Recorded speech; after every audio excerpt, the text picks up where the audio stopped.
بسم اللہ الرحمن الرحیم۔ السلام علیکم۔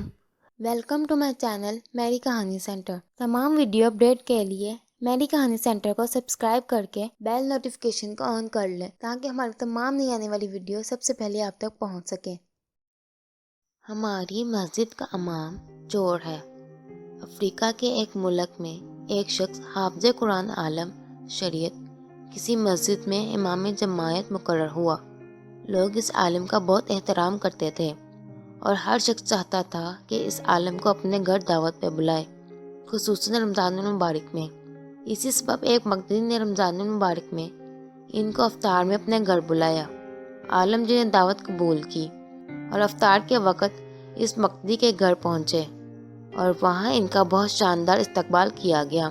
افطار کے بعد عالم دین نے میزبان کے حق میں دعا کی اور واپس چلے گئے۔ مقدی کی زوجہ نے عالم کے جانے کے بعد مہمان خانے کی صفائی ستھرائی کی تو اسے یاد آیا کہ اس نے کچھ رقم مہمان خانے میں رکھی تھی، لیکن بہت تلاش کے باوجود وہ رقم اس عورت کو نہیں ملی اور اس نے اپنے شوہر سے پوچھا کہ کیا تم نے وہ رقم لی ہے؟ شوہر نے جواب دیا نہیں، اور پھر اس نے یہ بات شوہر کو بتا دی کہ مہمان کے علاوہ کوئی دوسرا فرد ہمارے گھر نہیں آیا اور ہمارا بچہ دوسرے کمرے میں تھا اور جھولے میں رہنے والا تھا، اتنا سا بچہ چوری نہیں کر سکتا۔ بالآخر دونوں اس نتیجے پر پہنچے کہ رقم مہمان نے چوری کی ہے، اور یہ سوچتے ہوئے میزبان کے غم و غصے کی انتہا نہ رہی کہ ایسا کیسے ہو سکتا ہے کہ ہم نے اتنی عزت احترام کے ساتھ اپنے گھر بلایا اور انہوں نے یہ غلط کام کیا۔ ایک شخص کو کام کے لیے نمونہ عمل ہونا چاہیے تھا، نہ کہ چور ڈکیت۔ غم و غصہ کے باوجود اس شخص نے حیا کے مارے اس بات کو چھپا لیا، لیکن در عین حال عالم دین سے دور دور رہنے لگا تاکہ اسلام دعا نہ کرنی پڑے۔ اسی طرح سال گزر گیا اور پھر رمضان المبارک آ گیا، اور پھر لوگ اسی خاص محبت اور جوش و خروش کے ساتھ عالم دین کو اپنے گھروں میں افطار کے لیے بلانے لگے۔ اس شخص نے اپنی زوجہ سے کہا کہ ہمیں کیا کرنا چاہیے، مولانا صاحب کو گھر بلائیں یا نہیں؟ زوجہ نے کہا بلانا چاہیے، کیونکہ ممکن ہے مجبوری کے عالم میں انہوں نے وہ رقم اٹھائی ہو۔ ہم انہیں معاف کر دیتے ہیں تاکہ اللہ کریم بھی ہمارے گناہ معاف کر دے۔ اور پھر اس شخص نے مولانا صاحب کو اس عزت و احترام کے ساتھ اپنے گھر افطار پر بلایا، اور جب افطار وغیرہ سے فارغ ہو گئے تو میزبان نے مہمان سے کہا، جناب آپ متوجہ ہوں گے کہ سال بھر سے آپ کے ساتھ میرا رویہ بدل گیا ہے۔ عالم نے جواب دیا، ہاں، لیکن زیادہ مصروفیت کی وجہ سے میں تم سے اس کی وجہ معلوم نہ کر سکا۔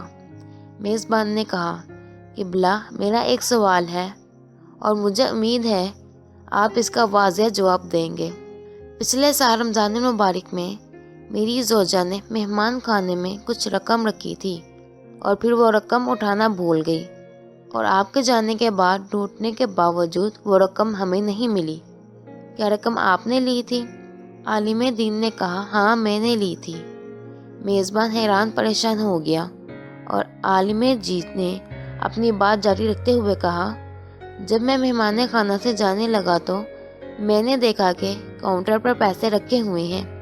چونکہ تیز ہوا چل رہی تھی اور نوٹ ہوا میں ادھر ادھر اڑ رہے تھے، لہٰذا میں نے وہ نوٹ جمع کیے اور میں وہ رقم فرش کے نیچے یا کہیں اور نہیں رکھ سکا کہ ایسا نہ ہو تم وہ رقم نہ ڈھونڈ سکو اور پریشان ہو جاؤ۔ اس کے بعد عالم نے زور سے اپنا سر ہلایا اور اونچی آواز میں رونا شروع کر دیا، اور پھر میزبان کو مخاطب کر کے کہا، میں اسی لیے نہیں رو رہا کہ تم نے مجھ پر چوری کا الزام لگایا، اگرچہ یہ بہت دردناک ہے، لیکن میں اسی لیے گریہ کر رہا ہوں کہ 365 دن گزر گئے اور تم میں سے کسی نے قرآن کریم کا ایک صفحہ بھی نہیں پڑھا، اور اگر تم قرآن کو ایک بار کھول کر دیکھ لیتے تو تمہیں رقم قرآن میں رکھی مل جاتی۔ یہ سن کر میزبان بہت تیزی سے اٹھ کر قرآن مجید اٹھا کر لایا اور جلدی سے کھولا، اور اس کی مکمل رقم قرآن مجید میں رکھی نظر آ رہی تھی۔ یہ حال ہے آج ہم مسلمانوں کا کہ سال بھر میں بھی قرآن نہیں کھولتے اور اپنے آپ کو سچا اور حقیقی مسلمان سمجھتے ہیں۔